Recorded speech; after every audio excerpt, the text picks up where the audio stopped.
In this video, I raced the MX-5 Rookie in iRacing Season 3 2023 to see if the rookies in iRacing really are as bad as they say. I look at what happens to my iRating and my safety rating, and if I actually improve over the course of a week by using various tools to analyse my driving style, such as it is. And as always, all this from an older gamer's perspective.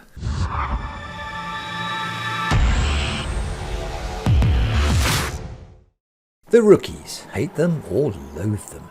They are the first experience every new iRacer has when bravely deciding to enter this particular gaming arena. Everyone says get out of the rookies as fast as you can, get your safety rating up and move on.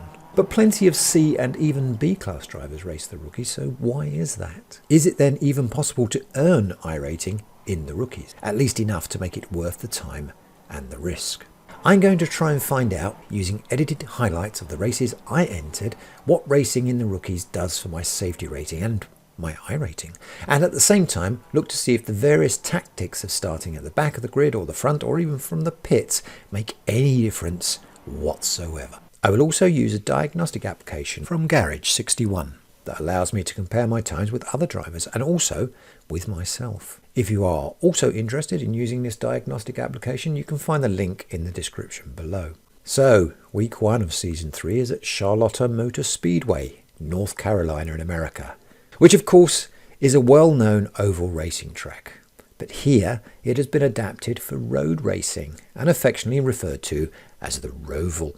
That's road plus oval equals Roval. The course itself was built in 1959 and is considered to be the home track for NASCAR. But we are going to race the MX-5 on the Roval, which almost feels sacrilegious, but hey, not my decision. The Roval track extends the oval course from 2.4 kilometers to 3.66 kilometers, which looks like this in iRacing. Here we have the start, leading into the sweeping 90-degree right turn at T1 at the very start of the race, which when on cold tyres tends to claim a number of drivers, and then it sweeps into a couple of long corners, also the graveyard of many drivers, and a couple of short straights, before it emerges again onto the actual oval course and uses the bank corner at T9. Then there's another straight and a very annoying chicane, yet another fast bank corner, and then into the second and equally annoying chicane, which is T15 and T16, before we pass the end of the lap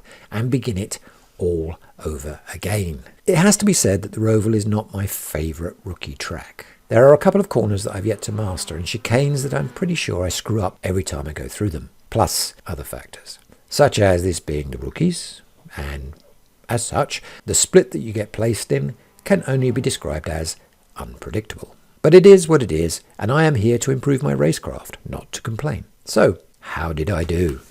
Well, at the beginning of the week, as you can see here, I'm a Class C driver, although in my bones I always feel like a Class D driver.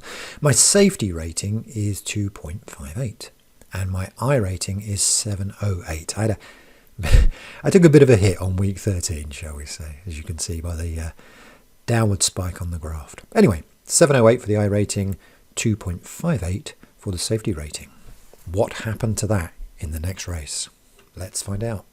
So here you see us on the grid. I'm the orange car there, and I've started right at the very back. That's because I chose in this race not to qualify. I just simply sat in the pits twiddling my thumbs until we were ready to go on the grid.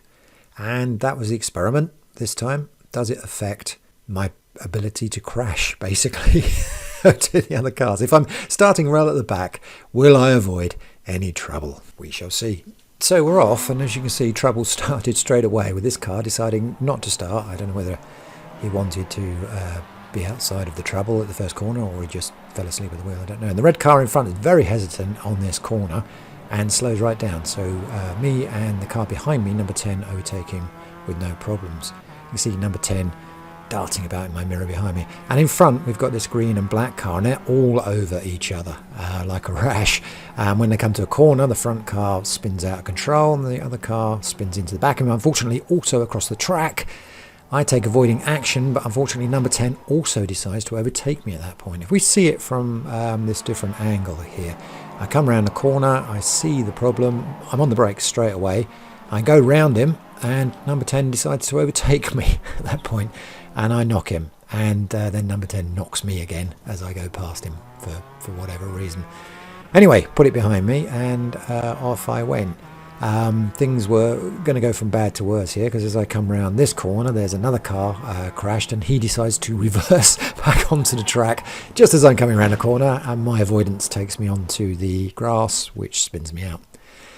And at this point, I'm getting from the spotter that I've got severe wheel damage, and I need to come in and get it fixed.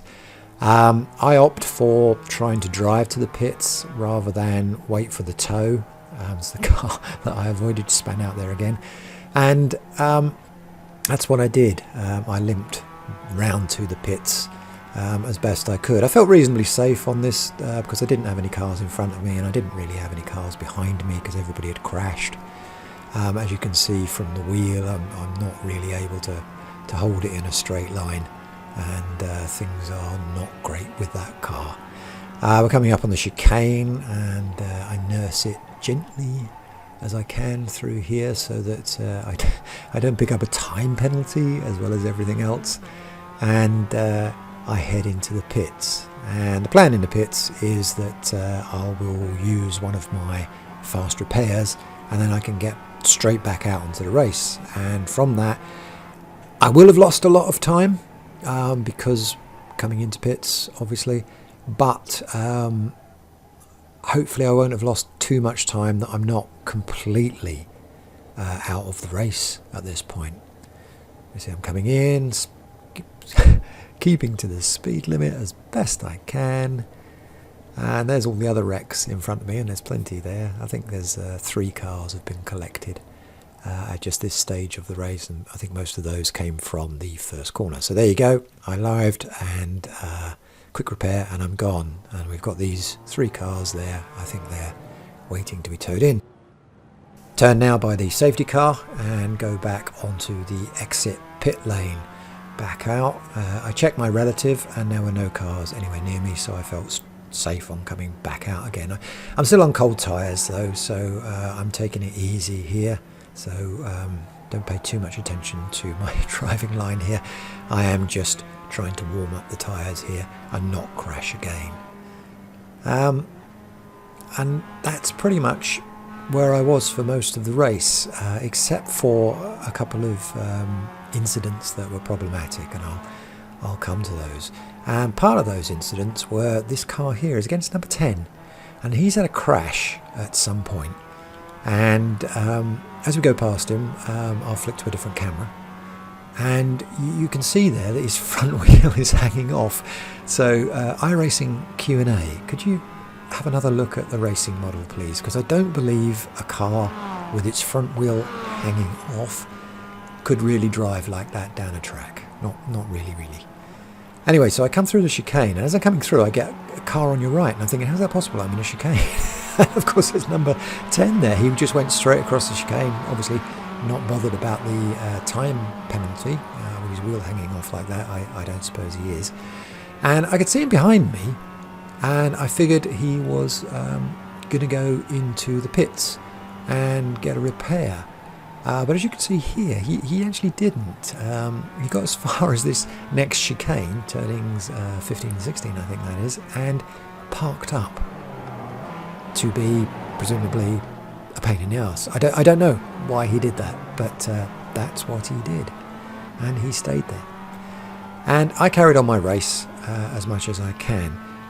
The new spotter that is in iRating is really good because it gives you times of your fastest lap, your current lap, but also which of the cars is setting the fastest laps. And at this point I was getting signals from the spotter that fast laps were being set, and as you can see there, my last lap is 1:55, which for this course is not great because you should be getting 1:40 minimum really to go around this track. 1:38 if you want to be fast, 1:35 if you want to be really fast, but I'm on 1:55, so obviously that traffic has held me up a bit. And the race continued like this, with me setting the following times. As you can see here from the diagnosis from Garage 61, pictures. It's just looking at me at the moment. We'll look at me against other drivers later. But my fastest lap was lap 4. There was a yellow flag out for that lap, but I still managed to do it in 1:39, which is okay-ish. It's not brilliant. But looks like I was averaging about 140 there, 142, and that's pretty bad. You see on lap 10 there, I get another off track, and unfortunately this was yet again car number 10. Now, as I come through the chicane on lap 10, I can see ahead of me there car number 10 sort of doing something strange, poodling about, and then I figured he looks like he's waiting for me, and I get really paranoid about it, and so I'm approaching him really suspiciously here, and I figure wait until we get on the straight and then I'm going to gun it and see if I can get past him, which I do, but he predicts that I'm going to do that and side sweeps me, takes me out. Fortunately, I do a 360, so I'm pointed in the right way to get away from him again, but he's still following me. He's not done with me yet. And we go into these 2 corners. I've picked up yet again wheel damage now, so I'm struggling with control of the car, and I can see him coming up quite fast. And as you can see, he gets himself into a nice angle there to missile me on the side, but misses. This is what I saw him first of all, just doing strange things in front of me, weaving about, clearly not bothered about racing the race anymore. He's just really on the lookout for a car that he can wreck, and here I come to fulfill his wish. Coming up, you can't quite see me yet, but here I am, feeling like oh, if I get past him I can just make it. Nope, I can't. He catches me, spins me out, but fortunately I'm facing the right way and he isn't, so I get the quicker getaway. Car's damaged again, but I figure, this is the last lap. If I can just nurse it round, then at least I'll finish. But car 10 has yet more ideas for me, and he absolutely guns it after me. And he predicts my driving line, so he doesn't bother getting in a driving line himself. He gets into a collision course, and it just misses. It was that close. I mean, he didn't care about hitting the barrier. He just had his foot on the floor, and he thought he could try and get me. And he still doesn't really give up here. Now that he's wrecked, he tries to cut across the course. This is going over the VW course there, and he tries to get me. But of course, this car is so injured he can't, and he collides with the wall, and finally racks up enough points to get himself disqualified. And I go on to finish the race. Let's look at the race results. I was car number 2 and I came in at 5th. I started the race grid number 9. My average lap time was 1:48. That's even worse than my guesstimate. I thought I was doing like 1:45 or something like that. But no, 1:48. I mean, in my defence, there was a lot of traffic there. There was a lot of yellow flags. But if we look at the best lap times for the winners, you can see there's a 1:35 for place 1, 1:37 for place 2, but 1:39 for place 3. So if I'd have kept it on the track, possibly I could have been on the podium. I don't know, because the car behind me is 1:35 and the 2 cars behind him are 1:36, so it's difficult to tell. But maybe I could have done that with a bit of luck. You see there's a smattering of different drivers there. I'm the only C-class driver. There's D-class drivers and there's rookie class drivers. But interestingly enough, car number 10, the car that was causing all the havoc, parking on the chicane and then ramming me and all that sort of stuff, is a B-class driver. So that kind of disproves the theory that if you want to avoid crashes and bad driving, you need to get out of rookies as fast as you can, because here's a B-class driver doing all this sort of nonsense. If we flick over to the other part of the results screen here, you can see the strength of field was 730. This will work to calculate how much iRating you get. In this case, I got plus 19 iRating changed. So that's okay. I mean, it was a 5th place, so that's not so bad. I got 26 champion points, but I also got 11 incidents points, which meant that I got a minus 007 safety rating change, which is disappointing. Most of those, I think, were down to car 10. Some of them were my own fault as well. but that's how it is on that one. So at the end of race 1, I'm plus iRating, but minus safety rating from racing in the rookies. How will this continue throughout the week? And now we're on to race 2. Now on this one I decided to qualify, and here I am gridding at position 7 as opposed to not qualifying where I gridded at position 9. So not a massive difference, I'll grant you, but yeah, at least I'm on the grid A. Away clean on this race, nobody fell asleep, that's good, so we get away. I'm car number 3, which means iRacing thinks I'm going to finish 3rd. We'll see about that. We're into the first corner, and unfortunately the first casualty takes place here with the yellow car taking a hit. He pulls over to the side, so presumably that hit was fatal, and he has to now go to the pits. It's a shame, his race was over on the first corner. Looked to me like the car behind him was at fault there for not braking sufficiently as they went into the corner, although the yellow car did take that corner a bit sharp. As we come around this corner, one car loses it, goes off wide. That's okay, it's all cold tyres here, so this is bound to happen to some nervous hands as we come into these corners. Nobody should be trying to set a fast lap time here. We should all just be trying to warm up our tyres and not crash. Unfortunately on this corner, the yellow and blue car forgets this and types in, and as I go past him he just manages to bump me, which spins me slightly and I collide with the wall there. Behind me there's some ensuing chaos. Let's just take a look at that from another angle. And the car coming in here, the yellow and white with the blue stripes there, he loses it completely, skids out. Unfortunately doesn't put his foot on the brake and clips me as I come past him. Then the blue car, trying to avoid him, manages to crash into almost exactly the same place that the other car did, which I thought was kind of neat. Those two bumps have spoiled my aerodynamics now, and I'm not getting up to top speed, and I'm not maintaining really that top speed. I'm finding throughout the race now people can quite easily catch me on the straight unless they themselves have got some sort of damage that's damaged their aerodynamic ability to reach top speed.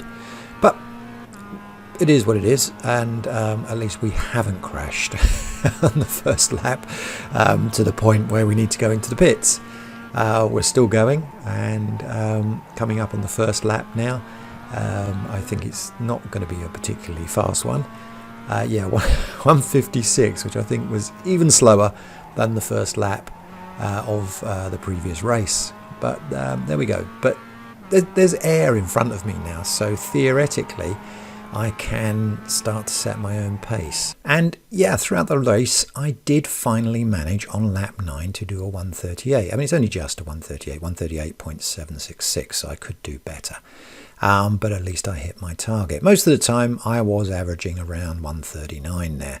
We had a 1:44 on lap 6, but that was because of some traffic, a road accident that appeared that was a trail of chaos that's unbelievable. Let me just show it to you, in fact. So this awesome trail of destruction starts with this purple car bouncing off the rail and then deciding to reverse back onto the track and takes out this red car, viciously takes it out.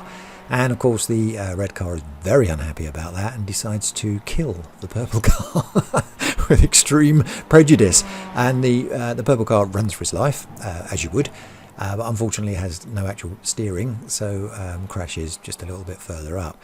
The red car, in the meanwhile, is still limping along for whatever reason and manages to wipe out another car. And both of these cars are sitting on the track when I come round the corner. Now, I've not seen any of this awesome trail of destruction. I just come round the corner and suddenly in front of me are these two cars. I didn't get any car on your left or anything like that from the spotter, they were just there. And it was a bit of a surprise, to say the least. And the red car manages to take out another car before he finally exits. So all of that crashing and cars going off all over the place but actually put me in 3rd place, and that was good. And I had a lot of open track in front of me, and I started going around, finding my own pace, finding my own driving lines, and getting these 1:38s. The problem was that the other drivers were much faster than me, so it didn't take them long to catch me up. And here they are, whistling about in my mirrors, as you can see there. And they're driving 135s, so they are quicker than me, and I know that. And I'm coming down this last lap, and I'm thinking if I can just keep them behind me on this bank, through the chicane, one more bank, one more chicane, and oh no, I'm in the bank. I went straight into the wall there. I lost concentration. I was looking in the mirror. I went into the bank, and then as we come to the chicane, this car just doesn't go over as far as I expect him to, and I end up picking a time penalty up as well. So I have to slow down to give up that time, and 3 cars go past me. That last car is in fact a back marker, so that's not so important, but the other 2 cars were, so I've effectively dropped 2 positions through that one simple accident. The back marker gives way to me there. You must have seen the blue flag, and I crossed the line, but I'm still going to get a 5th. I went from 3rd to 5th. That was disappointing, to say the least. Here we are, the results. My 5th place. I'm really happy about that and not at all bitter. And my best lap was 138.765, which is okay. Average 142. Yeah, that's going to be, with all the traffic, you're going to get that sort of stuff there. As you can see, first place is getting 134, and second and third 136 and 134. So it's no wonder that they eventually caught me up and overtook me. So what effect does this have on my safety rating? It was minus 0.7 safety rating for the first race, but plus 1.0 for the second race. And iRating was plus 1.9 for the first race and plus 2.6 for the second race. This means that I have, drumroll please, a positive safety rating from 2 races of 0.03. My iRating has gone up by a stonking 45. I'm well on my way to that high iRating score, possibly. Okay, it's not brilliant, but it is only race 2 of week 1. So let's see what happens in the next race. Before I dive into the next race, I'm going to take a look at my lap and how I'm doing it, and then compare it with another driver. Here's the page, and here's the lap that I want to compare. It's the fastest lap, and I open it up and it shows it on the course here. Now if I trace around the course, you can see there on the right all of the diagnostic information with the speed, throttle, brake and gears. Even the steering is measured. I'm not sure quite what I'm supposed to do with the steering, but we'll do it. If I click compare and then add laps, I can then scroll through any of the other members that have also uploaded their data through this service. Now you can see here like the fastest time is 1:31. That's, I don't think, very achievable for me at this stage of my sim racing career, shall we call it. I'm going to scroll down now and try and find something that perhaps is a little bit more attainable in the 134 mark, and when I found one that I like, I'll just tick it and then click on apply. Now we've got 2 times on here. Now I'm the red at 138 and the other driver is the blue at 134. If we look across at the graphs now, we can see the difference between me and him and how that plays out in real time as we're racing around the track. Now our speeds are not that different. He does get faster in some places than me, but otherwise we're pretty much the same-ish. However, if we look at the brake, you can see there's a big difference. I'm in the red on the brakes. The brakes is the middle one there, and looking at that, you can see I hit ABS a number of times, where this other driver is barely tickling the brakes going around these various different parts of the course. So what I can do is scroll along until I get to the part where I'm hitting the ABS, which is about here, coming into this first chicane, and then I can realise that I need to not hit the brakes quite as aggressively. In fact, I need to be using the brakes less aggressively around the entire course, really, but very specifically on one of the third turning and really both the chicanes. I need to be less aggressive with the brakes. The steering, when I compare our graphs for the steering, we're kind of the same. Again, I seem to be much more aggressive in certain areas, and he seems to be very, very much smoother, which is where he's getting this extra 3.78 seconds over me. But this is what I need to do. I need to be less aggressive on the brakes. I need to be smoother on the steering, and I also need to be perhaps less blippy on the throttle. I think I'm blipping a lot more on the throttle than he is. But there's lots here that's really interesting, and you study this forever. So I'm going to take that knowledge into a race and see what I can do with it. And here we are with my third race of the week. There I am. I qualified on the grid at number 6. Just really to see if I could keep myself out of trouble by qualifying. I would have preferred to have qualified a bit further up, but as it turns out, that was probably for the best. So away we went, and yeah, it's a clean start. I'll give them that. Nobody fell asleep, apart from that green car there is a bit slow to get away. Then we come around this first corner, and everything's okay until we come up to the top there, and the white car clips the boundary and bounces back into the black car, who bounces back into the white car, who all of them bounce together into a third car. We've got just wreckage absolutely everywhere. Cars are falling to pieces, bumpers are falling off cars. It's just a disaster. And so 3 cars out right there and then. I pick my way between the debris and go off. I've not actually been damaged at all. A couple of cars, as you can see there, have been severely damaged, and so their aerodynamics are not going to be worth anything at all. Went around this first lap. I managed to keep myself out of trouble. There was a considerable piece of trouble all the way around. At the first chicane, we lost another 2 cars.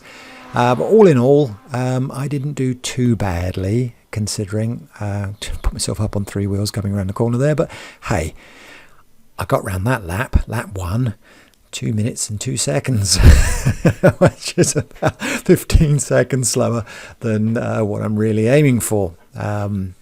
20 seconds really, I guess, what I'm aiming for. But off I go on this second lap. Now, because of all these crash cars, I'm in position 3 now, would you believe? I started on grid 6, and after 1 lap I'm at position 3.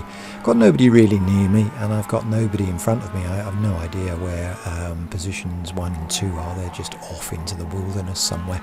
So I put my mind to it. I thought about the analytics of that interface were telling me about not being so heavy on the brakes, not being so aggressive with the steering and so forth and like that, and tried really to get this clean lap that would be as fast as possible on lap 2.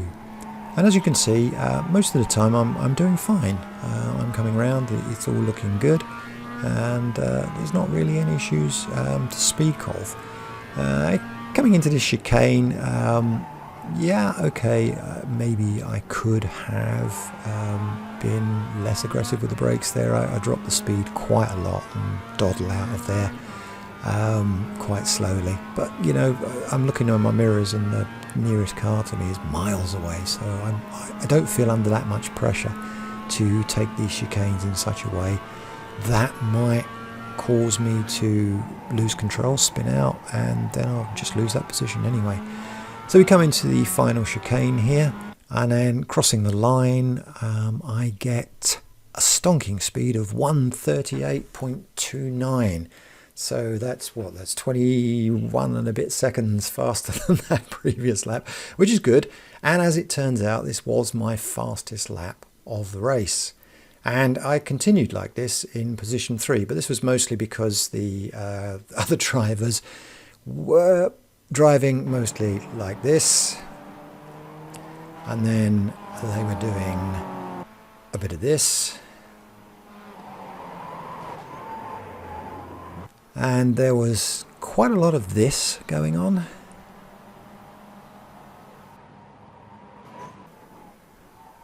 And some of this. Again, some of this. A little bit more of this, and another one of these, just round it off nicely. I, however, was managing to stay out of trouble. This is the penultimate lap there. I've come in at 1 minute 40 seconds, which is not too bad. I'm still in position 3. I have been throughout the entire race now, and not really felt threatened at all by anybody. So I've been setting my own times, and yeah, I've been reasonably consistent. Some 1 minute 40s when there's been a yellow flag, or 1 minute 41 for whatever reason, but mostly I'm doing 1 minute 38, so I'm quite pleased with that.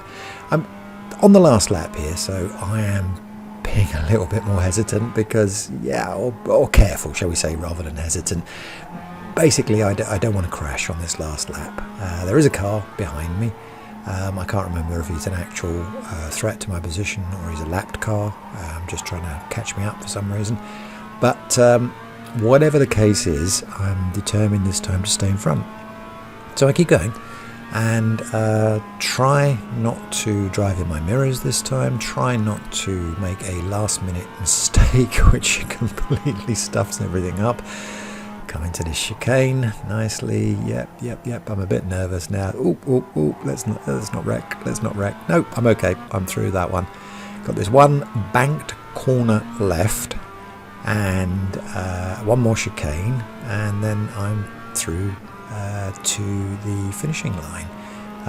Positions 1 and 2 finished ages ago. I have absolutely no idea where they were. We'll have to have a look at that on the result sheet in a second. But yeah, I come through and finish the final lap at position 3 with a 1 minute 39, which, when you consider I was being reasonably cautious with that lap, I don't think it's too bad. Anyway, the final results look like this. I'm here in 3rd place, and that's great. Yeehaw, I'm on the podium at last. My best lap time, 1:38.2. My average, 1:41.95.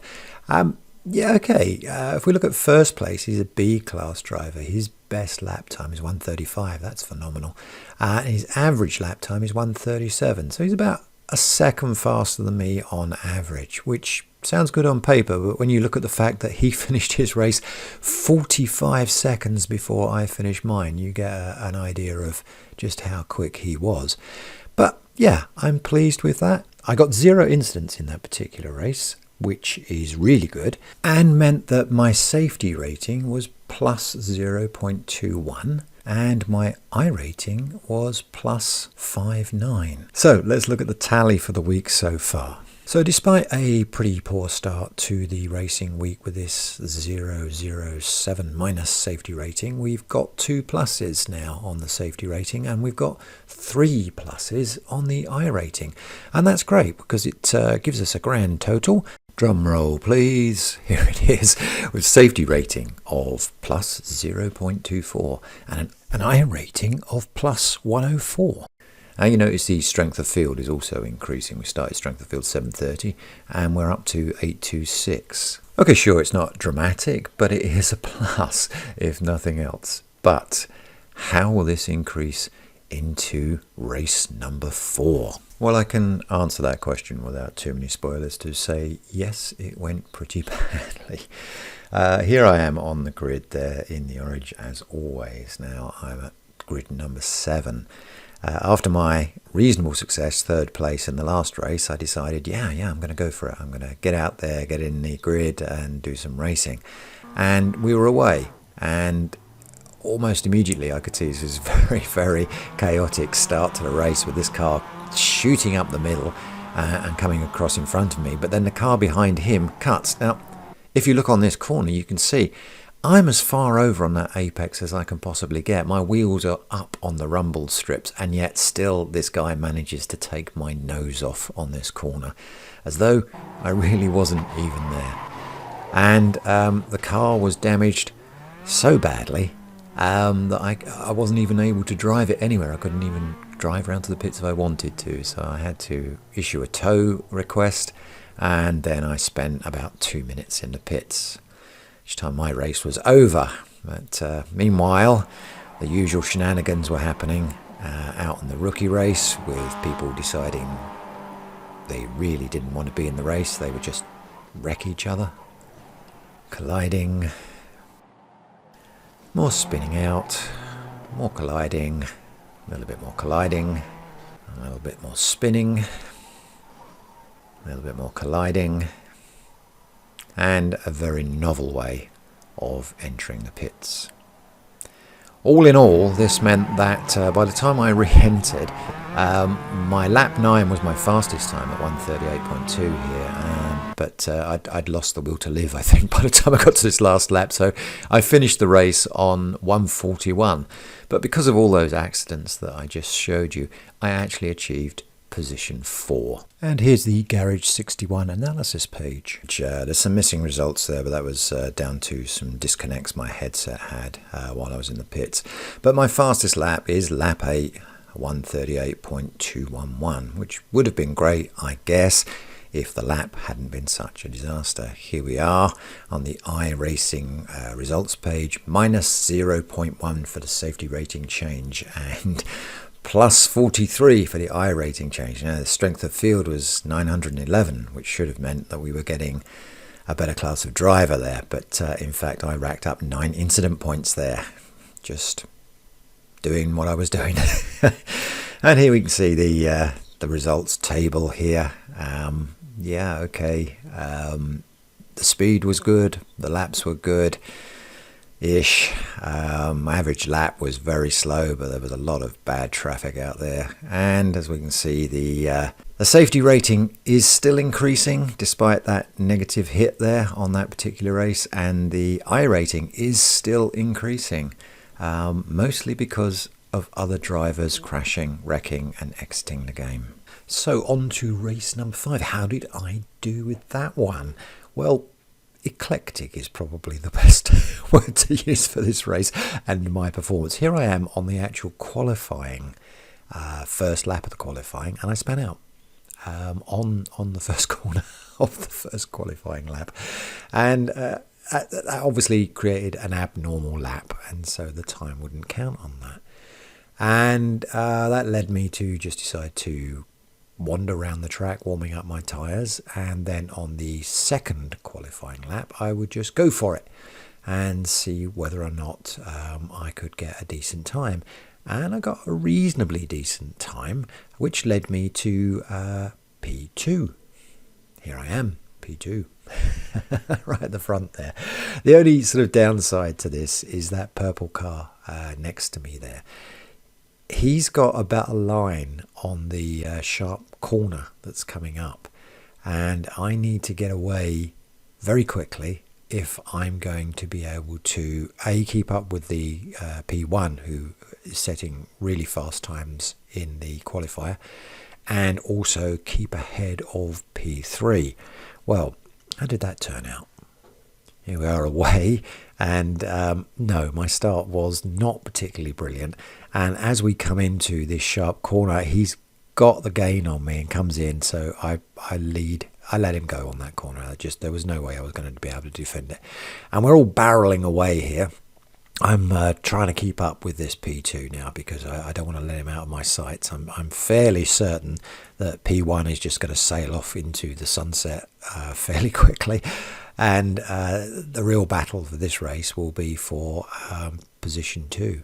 And as you can see, the entire pack behind me have also reached this conclusion, and they're following me like Billy O going down the track. Everybody now wants to have position 2, and nobody's taking any prisoners at all. So I'm trying to think, okay, let's settle down, keep these driving lines. We've been doing this all week. I know where the good driving lines are for me personally, where I can get a good time, and for me a good time is 1:37. It's not the fastest time out there, certainly not as fast as P1, who I believe sets 1:35 for this race, but 1:37 should be enough for me to be able to mix it with these other drivers.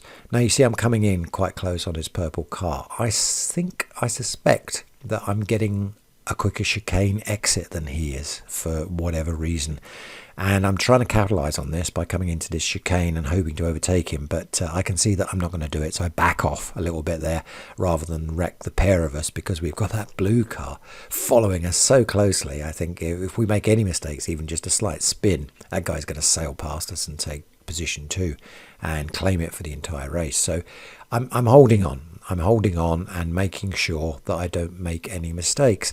And that's a lot of concentration on this course, because there's a lot of turns and there's a lot of places where you can make very small mistakes that will cost you the race effectively. And so I'm hanging on for dear life, hugging the bumper of the purple car there, while the blue car is hugging my bumper. And I guess all of us now are signalling silent prayers to whatever deity we care to believe in, that everybody knows where the brake pedal is when we go in to the next chicane at the end of this straight, because we are close to each other. The blue car's coming up on me, I'm coming up on the purple car. We're all really living in the lap of the gods, shall we say. So we come into the chicane. It tends to be not too dramatic, this one. I've backed off a little bit. The blue car is trying to keep a careful pace away from me, but purple goes a bit wide there on that chicane exit, and I'm on him. And this time I've got him. I'm going to try and take him before the chicane this time, because going through that chicane and trying to overtake is just too risky. Unfortunately, I can't quite maintain the level of speed I need to get there. But when I get to the chicane, there is an opening. Purple car goes wide, and so I do decide, yes, I can take him. And now he's holding up the blue car on a slow exit from that chicane, and it gives me the opportunity to try and put some distance between the two of them. And that's what I'm doing now. And again, it comes down to focus, not making mistakes. Follow that driving line. Doesn't matter if it's the correct driving line, really. Well, I mean, in a way it does, but what matters most is that it's a driving line that I'm comfortable with, that I know which gear I need to be in at which specific point, and where I need to be putting the brakes on, where I need to be revving, where I need to be blipping the throttle, the whole thing. I just need to be not making mistakes. And you see, I kind of didn't take those last two corners particularly well, and purple car was on me, trying to capitalise on it, but I managed to come out of that final corner into the bank turning with more speed than purple car, so I was okay. And I'm coming into the chicane now. I'm pulling away from him a little bit, but not a lot. There's still that danger that we're going to go into the chicane and one of us is not going to brake quite as solidly as we should, and then everybody's going to wreck. But no, we're all doing well. We come out of the chicane, we're still all in one piece, and we're still racing, and it's a very exciting race. We're all racing now for position 2, and not one of these three cars, me or the other two, are willing to concede any time whatsoever. And we come into this chicane, I'm thinking, yeah, okay, just quickly do it, try and get it. Yeah, that was a bit wide, bunged it up on 3 wheels there, but no, that's okay. And we're coming in here again. I'm trying to think, yeah, no, mistakes, and go round. I like this corner particularly because I can always manage it flat out. It's one of my favourite corners of this course, and I feel that I have got control of that one. This one I'm not as confident with. I'm okay. I come out onto here. In the back of my mind is these next corners coming up, which I do struggle with quite a lot. I'm coming in on that one, that's fine. I come down here, dropping the gears so that I don't overshoot here, which I sometimes do. And then, of course, being aware that we're coming up on a sharp left-hand turn that will take us out onto the straight tracker. And I manage it. I really start putting some distance between me and the cars behind. I'm really pleased. I could stop the race here and say, okay, guys, let's just say I'm racing really cool here, and so we can stop now and just declare me P2. But that's not really the way it works, is it? And blue car, in between me feeling pretty good about myself, has managed to get past purple car. That's a problem, because blue car is faster than purple car, and I got the feeling that the only thing that was really holding him back was the purple car. And now that he's past him, he's coming gunning for me. He's hungry for that position too, and he can see that if he can catch me up, he can probably take me. So all it needs to me not to make any mistakes now, and I'm keep making that mistake on that corner. I keep sticking it up on a wheel there. It's really bad. I've got this really bad habit on this turning as well of doing a slide into it, which feels quite dramatic and sporty and, daring, but I get the feeling it's not doing much for my lap time, to be honest with you. And yeah, I can see in my mirrors that the car is catching me up. There's no doubt he was a long way behind, and now he's not so far away. And as we come around this corner, yeah, you can see he's really closing on me now. And again, we're going round. It's amazing, really, that when you're out here racing on this particular track, this Roval, if you're on your own for whatever reason, you've been in the pits and you've come back out and stuff like that, it can feel like quite a boring race, to be honest with you. You're twiddling around and you have these corners and you have these chicanes and you're just, ticking them off one by one. And it takes forever to get to 10 laps. But when you're in a race like this, where you have cars sniffing your exhaust the entire time, it's really exciting and very, very drawing. You do feel the exhaustion coming in, and also the feeling that sooner or later you're going to make a mistake, because the level of focus, the level of concentration is just off the charts, and you just can't keep that up forever. I mean, I can't. I mean, some of the alien drivers, I guess, can do that, but I struggle to be able to maintain a level of high-level focus for 10 laps like this, which I'm hoping will improve, but we shall see over the coming year. Now you can see he's really close behind me. My spotter is going ape at me, saying the car behind you is closing, and that's not installing great swaves of confidence into me, it has to be said. It would be good if the spotter every now and again said something like, he's closing on you, but don't worry about it, Scopper, you're going to be fine, or something like that, but he doesn't. He tends to be quite sniffy about my driving abilities, such as they are. Now you see, he's right on me. Where I was able to outpace the purple car, I had a few corners that I was definitely faster on the purple car. This blue car, I can't seem to find a corner where I outpace him, where I'm faster than he is. He is definitely pacing me all the way. And really, I get the feeling that he could go a lot faster if it wasn't for the fact that I'm in the way.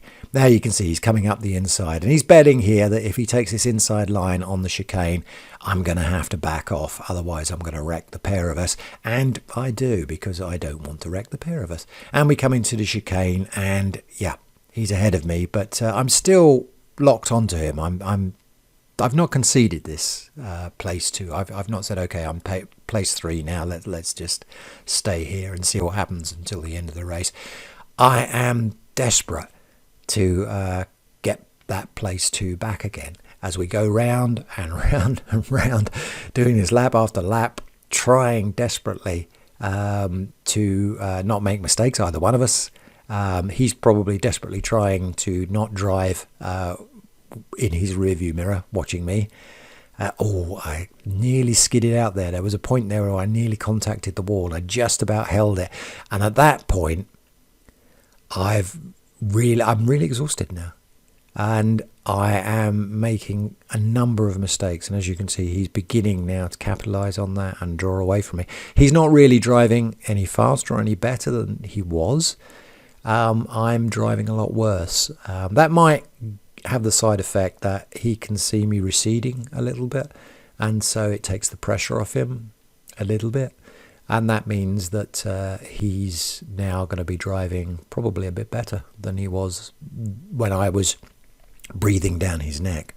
But as we come into the sloped bend here again, heading towards that chicane, you can see he's got this comfortable now. He knows his line, he knows his braking points, and he's not really struggling that much to keep ahead of me. I mean, we come out of the chicane, I think I probably got a faster enter than he did, and I think we were equal on speed on the exit, but still that distance between us is not shrinking as much as I would like it. I mean, it's not as much as it was in places, but it's certainly not of a point where I'm feeling like, yeah, this is the point where I can overtake him and get that place back. I mean, we come into this corner and I slide again and take it far too far out over there.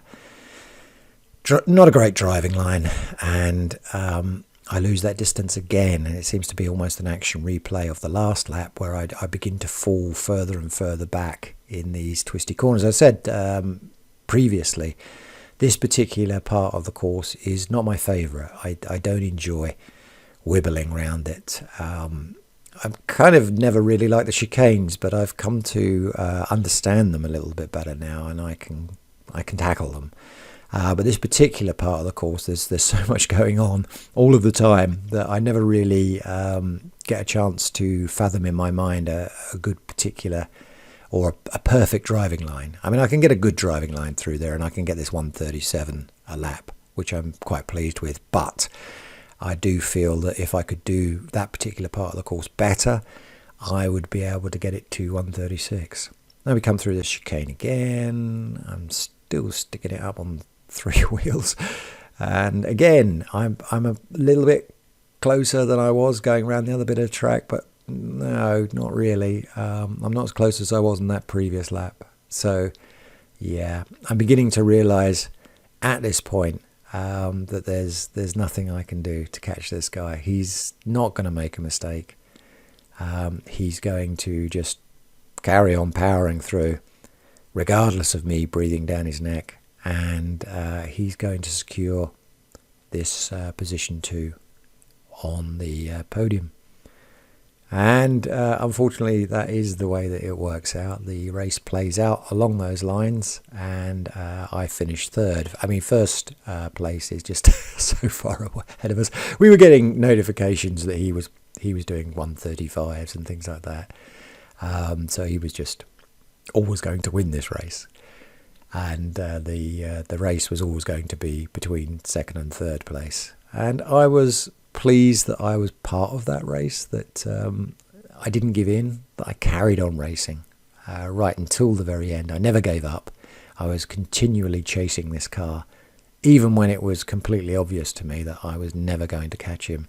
I suppose in the back of my mind I was thinking, sure, maybe he'll make a mistake and spin out, and if he does, I can capitalise on that. But as we were going lap after lap, I began to see this was a forlorn hope, because he was making a lot less mistakes than I was, and if anybody was going to spin out on this lap, on this race rather, it was going to be me. And I began to realise this, and I began to think, okay, let's just accept we have this 3rd place, and we can live with that. I can live with that. We come round here now. There's the white flag, so this is the last lap. There's a back marker ahead of us, who I believe was in the pits for some time and is now about to be lapped by us. Up ahead there, that purple one. I did think when I saw this back marker, there was a sort of swallow of hope there that okay, this may have slowed him down, but in fact the purple car, immediately when he saw a blue flag, he went off onto the grass, and then when he saw me, he stayed there. Bless him. He was just like, no, I'm not getting away with these two. I'm just going to stay on this grass. I don't care. And he stayed there until we safely went past him. So that back marker didn't slow down the blue car at all. Unfortunately, that was my very last hope, and it turned out to be a forlorn one. There we come round the last time on this sloped bend here, coming into the second from last chicane. You can see the distance now has opened up quite a way there. Whether or not that's him going a bit faster, or that's me just thinking, well, 3rd place, that's not so bad, let's not wreck.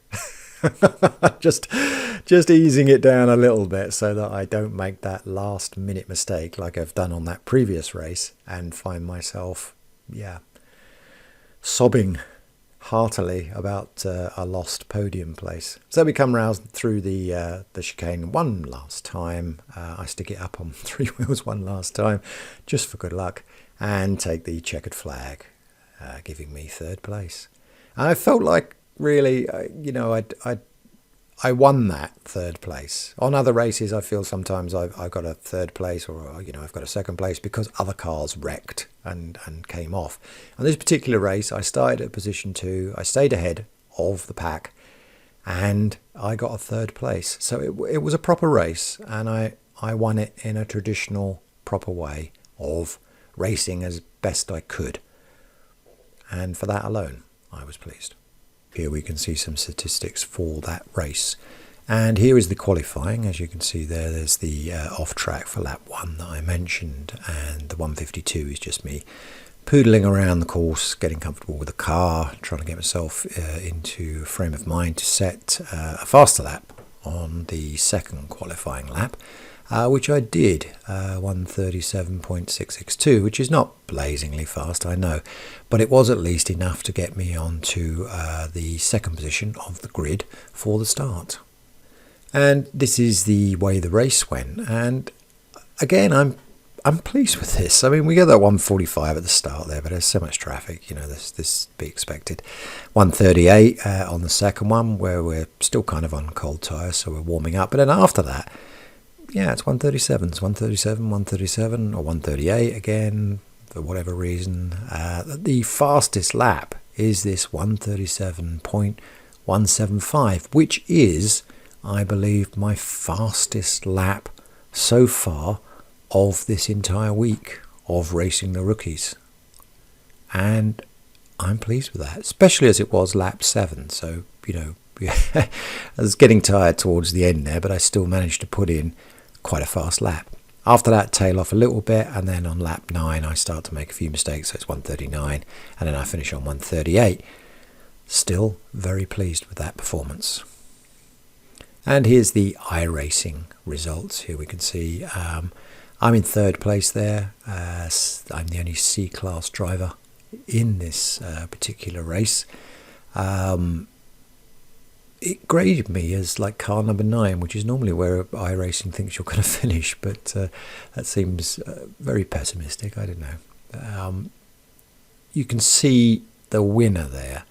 He's a D-class driver. He does have quite a stonking iRating of 1025 for a D-class driver, and he put in a best lap time of 1:33.010, and that's just phenomenal. That really is.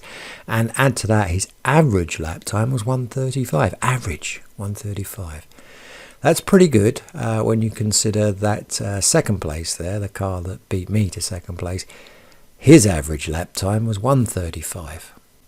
His best lap time was 1:35. His average was 1:38. So his best lap time was the average of place 1. That's quite phenomenal, I think. And place 4 there coming in, pretty good. 1:37's best lap time and 1:39 average. And all of the rest, as you can see, falling away behind us. So this gives us this result for the 5th race. Grid position 2, final place 3rd. And there you go. Fastest lap, 1:37.174, is the fastest lap I have managed this entire week. I feel like I'm gradually creeping towards a 1:36. I'm not sure if I can do that. More importantly, I'm not sure if I can do it consistently. I can do 1:37 fairly consistently, as you've just seen on the results page there. 1:36, I think, would be freakishly fast for me. This 1:33 that first place got, I have no idea how he's doing that. Whether he has jetpack attached to the back of his MX-5, I don't know. But yeah, that's not going to be me for some time. And I was also pleased that I got 0 incidents in here. So no collisions with walls, no off tracks or anything like that. There's an argument there that if you're not getting any incidents, you're not trying hard enough. And I can see the point in that. But I was still pleased that I got 0 incidents and 3rd place. So the final totals here for the strength of field being 989. I got a plus 0.17 added to my safety rating, taking me up to plus 0.31, increase in safety rating throughout this week. And the iRating, I got a plus 63, which gave me plus 210 increase on my iRating for this week alone. And that brings us on rather neatly to race number 6 of 7 in this week of a rookie racer racing. And after that last race, I mean, I had such a great time on that last race. I was really looking forward to this one. Unfortunately, things just didn't turn out as I planned. I don't know whether I didn't bring my mojo, or the stars weren't aligned, or whatever it was. The race just was fundamentally disappointing to me, and this wasn't really because of the other drivers as such. I just simply wasn't racing particularly well on this day. I did pick up some damage early on, and the spotter told me that he thought the car was damaged, and that gave me the feeling that the car wasn't behaving to its top performance. In fact, it was fine, and about halfway through the race I suddenly worked this out and started to put in better lap times. But by then, of course, the race was done and dusted. The front pack, the leaders were way ahead of me, and the trailing drivers were way behind me, and so effectively I pretty much had the track to myself, which sometimes is a good thing if you want to, you know, try out driving lines and experiment a bit.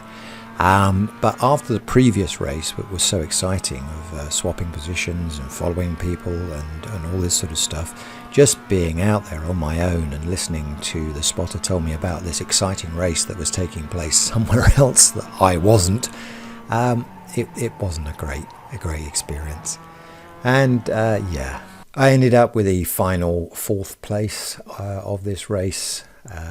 My fastest lap was a 1:37.468, and that wasn't bad. I got that after I gave myself a bit of a talking to halfway through the race and said, "Come on, Paul, let's try and make the best of this." But generally, my lap times here were pretty poor. The safety rating, I got a +0.6 because I didn't have any incidents, it said. I mean, I remember colliding with a wall, but for some reason iRating didn't log that. And I got, on this strength of field 939, I just got +31 because I only came 4th. And that was that. If we look at the other drivers in the results score, here you can see that 1st and 2nd were both claimed by D-class drivers, and 3rd claimed by a C-class driver. Their times were pretty good, 1:35. It's not the fastest times we've seen this week, but you know, that's still pretty epic, to be honest with you. And the 2nd place came in at 1:36, so it was a little bit slower there.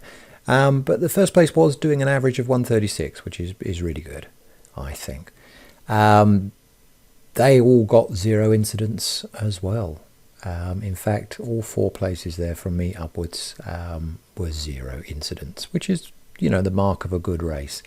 Behind me, this sort of thing was happening, however, which was knocking up incidents for various different people who were either disqualified or disconnected, unfortunately, during that race. And that led me finally to race number 7 of this A Week in the Life of a Rookie, racing the Roval. I don't know whether I was happy or sad to get to this final race. It's been an epic journey. Unfortunately, the epicness of this last race was somewhat wanting for me. It was a race that was heavy in crashes and not spectacularly good driving. My average lap time was 1:50. That gives you an idea of the sort of traffic that was out there. I mean, I did manage a 1:37 at some point for whatever reason, but at the same time I clocked up 10 incident points, and one of those incident points was a guy overtook me. He'd overtake me several times, and every time he overtook me he was going too fast and he span out, and I overtook him again and he came back. And then at one point he overtook me, crashed into the wall, and then as I came round a blind corner, he reversed across the track, which unfortunately took me out completely. I tried to take avoiding action, but you know, at that point it was just way too late.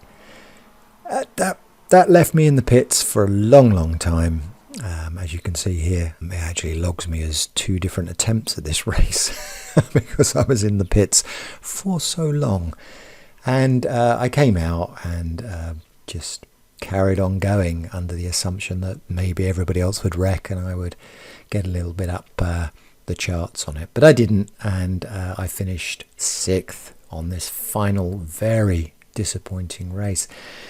This race, it saw the 3rd negative safety rating of this entire week, which was disappointing also to have, and it was quite a big one as well. It was minus 0.12, which is quite a heavy hit on the safety rating. And because the strength of field wasn't particularly high, but it was, according to iRating, in my favour, and iRating was expecting me to do reasonably well, and because it didn't, I got -5 on the iRating, which is the first time this week in this experiment of a week in the life of a rookie that I got a minus in my iRating. So finally, we're going to look here at Garage 61 again and look at the statistics from what we've raced. As you can see, it gives you an overview here. We've done 14 events. That's including the practice laps as well as the laps that we've raced. We can drill deeper into that and we can see when we did it, how long we were on track. There's a whole load of stuff here for you to look at if you really like to look at these type of things. In this particular practice, I did 2 laps. I was 100% clean. Don't quite know how I managed that, and so on. But it's obviously the races that are going to be of more interest to you. What laps that you were occurring and what times you were running really for it. But let's look at some of the slower races that I did here. So this first race was 1:39.219. So we bring that one up here, and yeah, okay, this is the fastest lap, which was race number 4. I'm going to ask to analyze that, and it brings it up and it shows me the race. Okay, well and good. I'm going to go into compare. I'm going to add a lap, and I'm going to look at do driver activity, selecting myself, and I will choose the event that I got the fastest lap on, and this is the fastest race that I had here. So if I tick this one and apply it, and then I say analyze section. Now what we've got here is me compared with me. The one in the red is the 1:39 and the one in the blue is the 1:37, and we can look through here and see where did I gain that time. It's an extra over 2 seconds that I gained there. You can see that I'm driving smoother, that I am trying to control the car in a little bit more of a gentle way, making less large moves. You can compare these times with any of the times that you've logged on Garage 61, and you can carry on doing that with other drivers as well. It's a fascinating tool, and you will learn a lot about your driving style. It's currently free to use. You just need to download the app. Go to the link in the description below and you'll find more details about it. So the question at the start of this grand experiment of racing a week in the rookies is, can you actually gain iRating by racing in the rookies? Or are the rookies so bad that you can only ever lose iRating and lose safety rating? And the answer would seem to be, from this table, from my own personal experiences of 7 races over these 7 days that this one map is available, this track is available, I should say. The older gamer there talking for you. Maps and races was interchangeable for me at the moment. If you look at these statistics, you can see, yes, I have gained 236 iRating, and I've increased my safety rating as a bonus by 0.79. Now, this is all well and good, but as I've seen, you can increase iRating if you happen to have got into a good split where you're with drivers that are racing sensibly. And as we've seen from the footage here, racing against rookies doesn't mean that you're going to wreck, and racing against B class drivers and C class drivers doesn't mean you're going to get a clean race. It really doesn't. You can have B-class drivers out there with very low safety ratings and very low iRatings. Probably their safety rating has lowered to the point where they are going to be demoted. What's going on there, we'll never know. But it's worth noting that racing against rookies is not 100% guarantee that you'll be in a wreck fest.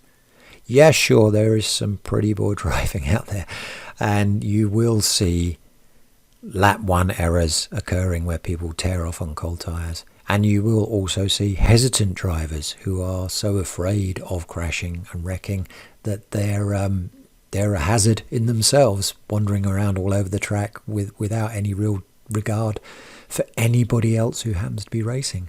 And you'll see C-class drivers reversing across the track when they know they shouldn't, and wrecking out other people's races and causing disaster and mayhem all over the place. It is, I think, endemic of iRacing. It's what iRacing is about. It's what online gaming is about. You will find a variety of different characters who will be at their best that day, or they could be at their worst. So if you are a D-class driver or a C-class driver and you enjoy racing the MX-5 and unfortunately find your choices limited once you qualify to be a D-class driver, the next race up for the MX-5 is a mixed class race, which is a race that has its own skeletons in the cupboard and its own severe issues. But we'll leave those to another week. But if you are a D-class driver, yeah, if you race the rookies and you get a decent split, you will increase your safety rating and your iRating. But if you are in a split where you are the best driver and you do not perform to your very best on that day, it's a gamble. You could see your iRating plummet through one bad performance in a split that for you is a top split. Might not be for the other drivers. They might not be anywhere near your iRating. But if you're the best iRating driver in that particular split and you don't do well, it's going to be a disappointing experience for you. But overall, I would say, yeah, rookie racing is worth racing. It's a lot of fun. The courses are all free. They're included in your membership. You already have the car. You don't have to worry about the mixed class racing problems, shall we say, that occur in the next stage up. And if you haven't yet attained your C-class license, you won't be able to race the MX-5 Advanced Cup. So this is the race for you. If you're an MX-5 driver and you're reasonably aware of what's going on around you and you have a bit of luck sailing you away, you will get some good results. You will get some good iRating. You will have a good time. I know I did. I had some bad, bleak moments in these 7 races, but I also had some great, epic races, racing against some fantastic drivers who I gave a run for their money and they gave me a run for my money, and I came away thinking, wow, I'm going to have to friend these people because I really want to race them again at some point in the future. I hope you've enjoyed this rather epic video. If you actually made it to the end, please let me know and leave a comment in the below saying I made it to the end, and I will give you a hearty round of applause. I've enjoyed making this. It's been a bit unusual. I'm not quite sure if I'll do any more in the future. I have in mind to do a D-class mixed class MX-5 race in the future, the Pro Cup. Look out for that one. Until then, race clean and enjoy yourselves. If you enjoyed this video, don't forget to click the like button, and if you haven't already done so, subscribe. Click the little bell icon if you want to be notified of any future videos.